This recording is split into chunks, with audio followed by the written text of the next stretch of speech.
Hi. We are doing page 31, the skipped questions. The skipped questions were question number 6. Whoops, got to go onto a pen. Question number 6, question number 7, and question number 9. Okay, 6, 7, and 9. All right, so I'm just going to move this over here so I can see better. Okay, so an archer shoots an arrow into the air. Okay, so when an archer shoots an arrow, it's going to look something like that. Okay. The maximum height arrow occurs at t equals 4. So t equals 4, that's the x value, the time. Okay. If the maximum height of the arrow occurs at time 4, what is the value of k? So we're missing the coefficient of the linear term. We can use the axis of symmetry formula, x equals negative b over 2a. In this case, the x is really a t, but it's the same thing. Okay. So 4 is equal to negative k over 2 times negative 16. 2 times negative 16 is negative 32, and negative 32 times 4 is negative 128. So the negative of k equals the negative of 128. So the positive of k equals 128, which gives us choice 1. That means the coefficient of the linear term is 128.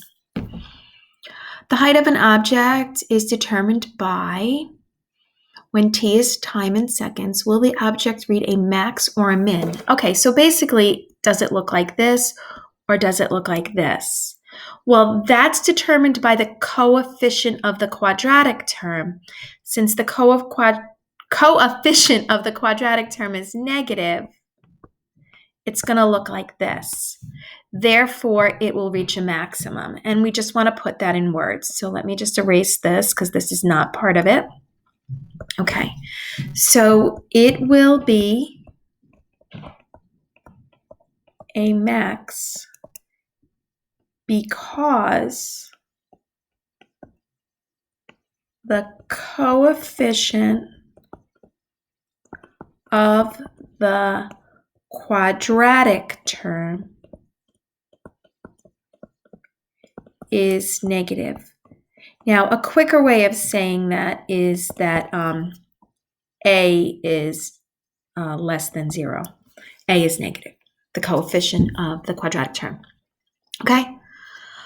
Something you want to know because that gives you that visual before you do something. And it's always good to have a visual of what something's going to look like before you do it.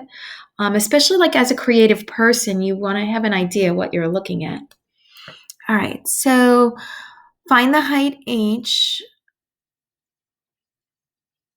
Okay, so that's maximum height. So I'm going to use the x is equal to negative b over 2a. So t is equal to negative 30 over 2 times negative 16. Okay, I'm going to use my calculator for that. Okay, because I don't know the answer to negative 30 divided by negative 32. Okay, so I want negative 30. Of course, I put this in a bad spot again. Divided by negative 32. Now, you don't have to put in the negative signs because negative divided by negative is positive. Okay, so the time is 0.9375. Now, I can just work with that number, but I'll show you a quick little trick. What I do is I do this store, STO means store as, not x squared, silly girl. Store as, let me delete that. Okay, store as x. So now the value of the x in the calculator is that number. So one more time, because I screwed that up a little bit. It's store as x, okay? And that tells you that x is now that value. So I'm going to type in the quadratic, but instead of substituting in this, 4-place decimal, I'm just going to use the letter x. So it says negative 16 x squared plus 30x plus 6. Now, if you don't want to use that store feature, totally cool. You just would have to substitute. Where I have the letter x, you would have parentheses 0.9375. enter. 20.0625.